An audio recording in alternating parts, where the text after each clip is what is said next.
आज दोस्तों मैं बात करने वाला हूं बीपीएससी या किसी भी पीसीएस की तैयारी हम लोग कैसे करेंगे ताकि हमारे एग्जाम क्वालिफाई हो सके और हम अपना एक सीट पक्का उसमें कर सकें। जैसों का ध्यान रखें, इन सभी पर हम लोग चर्चा करेंगे इसके माध्यम से। यदि आप इसे फॉलो कर लेते हैं तो निश्चित रूप से यकीन मानिए आप अंतिम चरण में होंगे और उस एक ग्रुप में होंगे जो अंतिम रूप से फाइनल सिलेक्शन पाते हैं। तो कैसे इसकी तैयारी करेंगे, कैसे वहां तक पहुंचेंगे, इसी की रणनीति पर हम लोग चर्चा करेंगे बीपीएससी के तहत। इसके अलावा जो दोस्त अदर स्टेट से हैं, एमपीएससी या सीजीपीसीएस या यूपी पीसीएस, छत्तीसगढ़ पीसीएस जो भी है, तो उन सभी पीसीएस की तैयारी कैसे करते हैं उसके चरण लगभग सेम होते हैं। तो आप देखें, जरूर आपको इससे कुछ सीखने को मिलेगा। चलिए दोस्तों शुरू करते हैं कि हम पीसीएस के दौरान क्या पढ़ते हैं। सबसे पहली बात कि पीसीएस के क्रम में 3 चरण में एग्जाम होते हैं। सबसे पहला चरण जो होता है वो पीटी, इसमें ऑब्जेक्टिव बेस पर क्वेश्चन पूछे जाते हैं। दूसरे चरण में होता है मेंस, इसमें सब्जेक्टिव बेस से क्वेश्चन पूछे जाते हैं। और लास्ट चरण होता है इंटरव्यू। इंटरव्यू में क्या किया जाता है, इसमें आपसे मौखिक यानी पर्सनल एंट्रेंस के रूप में क्वेश्चन पूछे जाते हैं।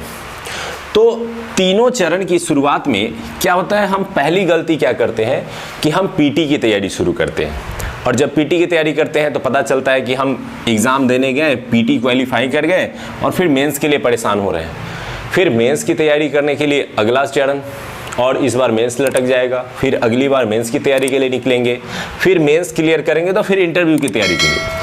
तो जो अच्छे स्टूडेंट होते हैं, जो फाइनल सिलेक्शन लेना चाहते हैं, उनकी तैयारी तीनों की एक साथ चलती है। याद रखिएगा दोस्तों, जो तीनों चरण की इस तैयारी साथ साथ करते हैं उन्हें बहुत ही हद तक पीटी में भी सुविधा होती है, मेंस में भी सुविधा होती है और इंटरव्यू में भी सुविधा होती है और फाइनली वो सेलेक्ट हो जाते हैं। तो कैसे करें कि हमें पीटी, मेंस और इंटरव्यू तीनों एक साथ तैयार हो जाए। सबसे पहले देखते हैं पीटी में। तो पीटी में आपको 8 सब्जेक्ट के दौरान हिस्ट्री, ज्योग्राफी, कॉन्स्टिट्यूशन, इकोनॉमिक्स और साइंस के तहत फिजिक्स, केमिस्ट्री, बायो और इसके अलावा कुछ करेंट और बिहार, इससे रिलेटेड क्वेश्चन पूछे जाते हैं। तो ये बॉक्स जो आपका बना, ये पीटी का सिलेबस है, ये आपको पढ़ना है। अब मैं आपको दिखाता हूँ मेंस के सिलेबस में।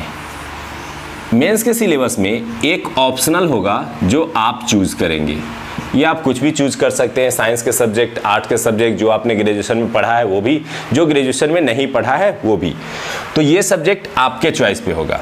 इसके अलावा GS 1 एंड GS 2 ये आपको चूज करना है। और GS 1 एंड 2 के तहत आप क्या पढ़ते हैं, history, geography, constitution, economics, science and tech, current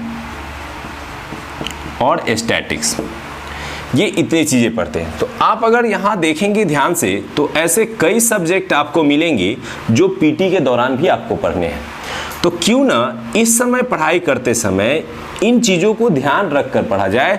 तो इससे फ़ायदा क्या होता है कि आपके पीटी की तैयारी के साथ जब मेंस में आप पहुंचते हैं तो आपको बहुत आसानी हो जाएगी मेंस के सिलेबस को कवर करने में। लेकिन अगर केवल आपने इसे ऑब्जेक्टिव बेस पे पढ़ाई की है तो मेंस में एक अलग तरीके से तैयारी करनी पड़ेगी और हो सकता है शुरुआती क्षणों में आपको बहुत प्रेशर फील हो और ऐसा फील होने लगे कि नहीं, मुझसे नहीं होगा। तो मैं वो भी बताऊँगा कि तैयारी कैसे करें। इंटरव्यू में जब जाते हैं तो ये सारा का सारा नॉलेज आपसे मौखिक रूप में ही पूछा जाता है। तो अगर आपने बेसिक रूप से समझकर पीटी और मेंस की तैयारी की है तो स्वाभाविक रूप से आपके इंटरव्यू की तैयारी साथ साथ चल रही है। बस अंतर यह आ जाता है कि यहाँ आपको बोलने की कला थोड़ी दिखानी होती है कि आप कैसे अपने बातों को अच्छे ढंग से रख सकते हैं। जानकारी तो आपके पास होगी ही क्योंकि आपने पीटी और मेंस अच्छे से पढ़ाई की है, बस उस जानकारी को कैसे उनके सामने पेश करते हैं। तो ये होता है इंटरव्यू की तैयारी। तो ये बेसिक चीजें हैं कि पीटी की तैयारी, मेंस की तैयारी और इंटरव्यू की तैयारी हम लोग साथ साथ लेके चले। चलिए अब बात करते हैं कि हम पढ़े कैसे। हमारा डेली रूटीन क्या होना चाहिए जिससे हमारी तैयारी हो सके। सबसे पहले आपको करंट पढ़ना चाहिए रेगुलर। करंट के लिए आप एक मैगजीन ले सकते हैं जिसमें आप पीडी प्रतियोगिता दर्पण ले सकते हैं, या अभी दृष्टि की जो मैगजीन आ रही है उसको भी ले सकते हैं। तो ये मैगजीन आप लेते हैं तो इसको क्या करना होता है, इसमें जो विभिन्न पार्ट्स बने हुए जैसे नेशनल न्यूज़, इंटरनेशनल न्यूज़, खेल से जुड़े हुए न्यूज़, इकोनॉमिक्स से जुड़े हुए न्यूज़, आपको करना ये होता है कि जैसे अभी अगस्त महीने का पीडी आया हुआ है, तो आप क्या करें, इसे एक क्रम में एक डायरी बनाएं। डायरी में नेशनल न्यूज़ करके उसमें के जितने भी न्यूज़ हैं उसे एक क्रम से सजाकर बॉक्स बाय बॉक्स बनाकर लिख लें। फिर इंटरनेशनल का, ये हर महीने का आपके पास एक नोट्स होना चाहिए। अगर आप ऐसा बनाते हैं तो क्या होगा, ये आपको पीटी में भी हेल्प करेगा, यही चीज़ आकर के आपको मेंस में हेल्प करता है। तो आपकी तैयारी दोनों की दोनों साथ साथ चलने लगेगी। तो करंट के लिए आप किसी भी पीडी को, दृष्टि को या क्रॉनिकल को, इसमें से किसी एक मैगजीन को प्रिपेयर कर सकते हैं। ये डेली वे में आपका काम होना चाहिए और हर मंथली मैगजीन आप अच्छे से पढ़ें। इसके अलावा इन सभी मैगजीन में कुछ लेख होते हैं, ध्यान से सुनिएगा दोस्तों, कुछ लेख होते हैं। जैसे आपको दिया रहेगा किसानों की समस्या और उससे निजात पाने के उपाय, या फिर किसानों की आत्महत्या के कारण और उससे बचने के उपाय, इस तरह के लेख उसमें छपे जाते हैं।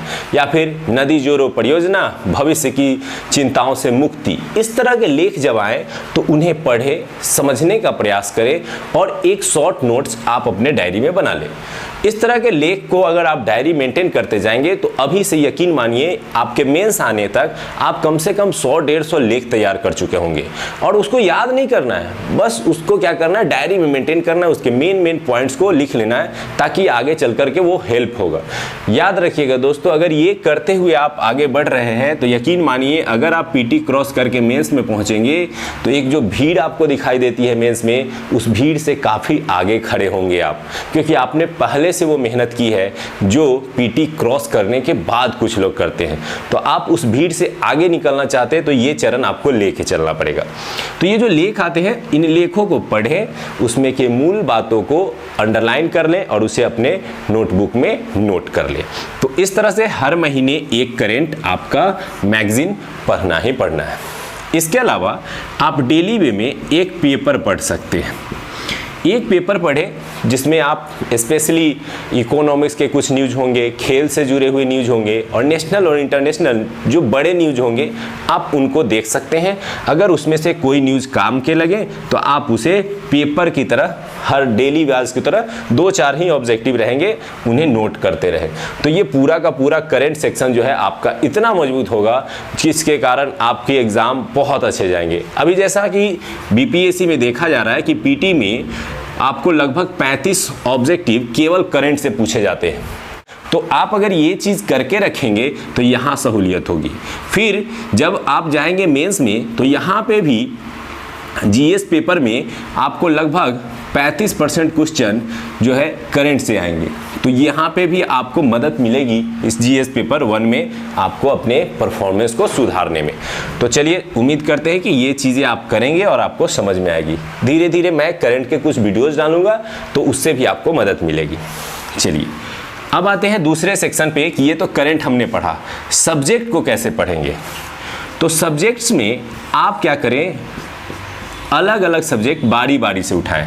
जैसे आपने पहले हिस्ट्री को चूज किया तो क्या करेंगे, एनसीईआरटी की बुक से पढ़ सकते हैं, या फिर आपके पास कोई बुक है जो किसी टीचर के द्वारा सजेस्ट किया गया है या किसी टीचर का नोट्स आप पढ़ते हैं तो उसको चैप्टर वाइज क्रम से पढ़ें।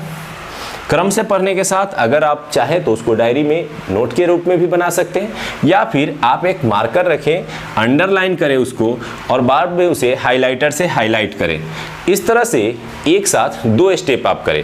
पहली बार पढ़ें, पढ़ने के क्रम में पेंसिल या पेन से अंडरलाइन करें, और दूसरी बार पढ़ने के क्रम में जो जो अंडरलाइन आपने किया है उसे पढ़कर हाइलाइटर से हाईलाइट कर दें। इससे क्या होगा, आप एक ही चैप्टर को 3 बार पढ़ चुके हैं। एक बार पढ़ा, एक बार अंडरलाइन किया, एक बार हाईलाइट किया। नतीजा ये हुआ कि आपकी पढ़ाई ने आपके में दिमाग को 3 बार आदेश दिया कि इस चीज़ को याद करना है, और स्वाभाविक है कि ये चीज़ें आपको याद होती जाएंगी और एग्जामिनेशन हॉल में आपके काम में आएंगी। तो इस तरह से सब्जेक्ट वाइज प्रिफेयर करके बारी बारी से आपको सब्जेक्ट पढ़ने होंगे। यदि बात कर ले बीपीएससी के पीटी की, तो इसमें सबसे ज़्यादा क्वेश्चन हिस्ट्री से पूछे जाते हैं, और हिस्ट्री का भी मॉडर्न हिस्ट्री पार्ट, तो इसको सबसे ज़्यादा फोकस करके आप पढ़ेंगे। इसके लिए आप स्पेक्ट्रम की बुक को भी प्रिफेयर कर सकते हैं। इसके अलावा ज्योग्राफी तो एनसीईआरटी से पढ़ सकते हैं, बहुत अच्छे से समझ में आएगा। कॉन्स्टिट्यूशन के लिए आप लक्ष्मीकांत को प्रिफेयर कर सकते हैं, या फिर सर्वेश सर की बुक आती है उनको प्रिफेयर कर सकते हैं, सार्थक प्रकाशन की, तो यहाँ से भी आपको काफ़ी कुछ समझ में आ जाएगा। इकोनॉमिक्स के लिए आप करंट का सहारा लेंगे, और कुछ बेसिक चीज़ें जो आप साधारण रूप से देखते हैं, जैसे बैंक रेट्स क्या होते हैं ये सब, तो ये आप बेसिक नॉलेज जो है किसी भी बुक से ले सकते हैं। अब आ जाइए साइंस को लेकर के। क्या साइंस में पीटी में 150 क्वेश्चन में से 20 क्वेश्चन आते हैं, और ये किसी विशेष साइंस बुक को पढ़ने से आपको नहीं बनेंगे। यहाँ आप 2 काम कर सकते हैं। एक, आप रेलवे की बुक्स में साइंस को जो मिलते हैं ऑब्जेक्टिव्स उसको पढ़ सकते हैं, और दूसरा क्वेश्चन बैंक किसका? पीसीएस का। जो किसी भी स्टेट के पीसीएस के क्वेश्चन बैंक आते हैं, जो स्पेशली घटना चक्र का बहुत अच्छा आता है, उसको पढ़िए, और यहाँ से भी आपके बहुत सारे क्वेश्चन फिजिक्स, केमिस्ट्री और बायो के आपको समझ में आ जाएंगे और आप तैयार कर सकते हैं। इस तरह से पढ़ाई करने के बाद आपके ये सब्जेक्ट्स तैयार हो जाएंगे। अब जब ये सब्जेक्ट आप पढ़ रहे होंगे, तो मैंने आपको पहले ही बताया कि मेंस में कौन कौन से सब्जेक्ट आने वाले हैं। तो इस तरह से आप पढ़ने के क्रम में इन सब्जेक्ट्स पर ये हमेशा ध्यान देंगे कि यदि यह जो चैप्टर मैंने पढ़ा है, इसमें अगर मेंस में इस तरह के क्वेश्चन पूछे जाएंगे तो इसको कैसे पूछे जाते हैं, कैसे लिखना होता है। सबसे अधिक समस्या तब आती है दोस्तों, जब पीटी क्रॉस कर आप मेंस में जाते हैं और मेंस में आपको लिखित नॉलेज पूछा जाता है, क्या क्या आप इस क्वेश्चन को लिख सकते हैं। एग्जाम्पल के तौर पर एक सिंपल सा आपसे क्वेश्चन पूछ दिया जाएगा कि एक पिछड़े बिहार की तुलना में आप एक उन्नत और आगे बढ़ता हुआ बिहार की कल्पना करते हैं, इसके लिए आप कौन कौन से उपाय सुझाएंगे, और उसी को लिखने में आपको लगेगा कि कहाँ से शुरू करें, कैसे ख़त्म करें। तो ये बेसिक जो लिखने की प्रक्रिया है, इसकी शुरुआत भी आप अभी से कर दें। कैसे करेंगे लिखने की प्रक्रिया की शुरुआत, चलिए देखते हैं। इसके लिए आप 2 चीज़ें करें। ये आप जो मैंने लेख बताया इसको करेंगे। जैसे आप किसी भी लेख को पढ़ें, एक बार अच्छे से पढ़ने के बाद आप बिना देखे एक उसका समरी 1 से 1.5 पेज में लिखने का प्रयास करें। बिना देखे लिखने का प्रयास करें।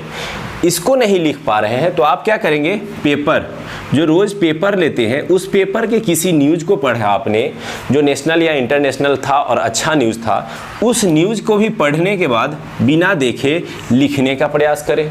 ये भी नहीं कर पा रहे हैं तो किसी एनसीईआरटी की बुक पढ़ी, एक हिस्ट्री की कहानी पढ़ी, जैसे 1857 की क्रांति आपने पढ़ी, और फिर उसको पढ़ने के बाद आप बिना देखे एक समरी में उसे लिखने का प्रयास करें। एवरीडे अगर आप एक लेख को भी अगर शॉर्ट करके उसे लिखने में सफल हो जाते हैं तो यकीन मानिए आपकी लेखन क्षमता धीरे धीरे बढ़ते बढ़ते इतनी अच्छी हो जाएगी कि आप मेंस में जाएंगे तो आप उन 1000 छात्रों में आगे की पंक्ति में रहेंगे जो मेंस देने आए हैं। और ख़ास करके पहली बार एग्ज़ाम दे रहे छात्रों के लिए तो ये पद्धति सबसे अधिक उपयोगी साबित होगी, और जो लोग कभी मेंस में फेल हो गए हैं उनके लिए भी ये बहुत ही उपयोगी पद्धति है कि आप प्रतिदिन थोड़ा सा लिखने का प्रयास करें और किसी भी टॉपिक को समझें और उस टॉपिक को लिखें। ठीक है, तो ये तरीका आप अपनाएंगे तो आपकी पीटी भी तैयारी साथ साथ चलती रहेगी और मेंस की भी तैयारी साथ साथ चलती रहेगी। कुछ छात्र केवल पीटी पर ध्यान देते हैं तो उन्हें मेंस में दिक्कत हो जाती है, कुछ छात्र केवल मेंस पे ध्यान देते हैं तो उनका पीटी नहीं निकलता है। तो इसलिए आपको एक बैलेंस अप्रोच के साथ जब पढ़ाई करें तो उसके ऑब्जेक्टिव पर भी फोकस करेंगे और उसके सब्जेक्टिव नॉलेज को भी समरी बना करके लिखने का प्रयास करेंगे। इस पूरे चरण को अपनाने के लिए कम से कम प्रतिदिन आपको 6 से 8 घंटे की पढ़ाई आवश्यक है। यदि आप नियमित रूप से यानी क्रमिक रूप से अगर एवरीडे इतना कर लेते हैं तो यकीन मानिए दोस्त, आप सफल छात्रों की श्रेणी में होंगे और हम और आप मिलकर के एडुटेरिया पे वीडियो बना रहे होंगे। तो उम्मीद करते हैं कि मैंने जो ये बीपीएससी या किसी भी पीसीएस की तैयारी का जो ये क्रम बताया, इस क्रम को आप फॉलो करेंगे तो आपके लिए मूल मंत्र यही रहेगा कि एक करेंट, एक बुक का सहारा लेंगे और कुछ वीडियोस अगर आपके आते हैं या कुछ दोस्त आपके कुछ हेल्प करते हैं, निश्चित रूप से उनकी मदद लेंगे, उनसे समझेंगे और चीज़ों को लेकर के आगे बढ़ेंगे। फिलहाल मैंने ये समझ विकसित करने के लिए डाला है। आप मेरे वीडियोस को देख करके पढ़ाई के तरीके सीख सकते हैं, कैसे पढ़े इसको सीख सकते हैं और कुछ वीडियोज़ मैं धीरे धीरे डाल ही रहा हूँ जहाँ से आप नॉलेज भी गेन कर सकते हैं। और आगे भी मैं इस चीज़ को लेकर के शुरुआत करूँगा तथा जैसे जैसे ये आगे बढ़ेगा, नोटिफिकेशन वगैरह आ जाएंगे तो मैं बिहार रिलेटेड सब्जेक्ट जो बहुत स्टूडेंट्स को प्रॉब्लम होती है बिहार को पढ़ने में, वो वीडियोस मैं डालूंगा निश्चित रूप से इस बार, ताकि बिहार के छात्रों को अपनी सफलता में काफ़ी मदद मिल सके। तो उम्मीद करते हैं ये समझ में आया हो गया। तो विदा लेते हैं दोस्तों और इस वीडियो को देखने के लिए थैंक यू।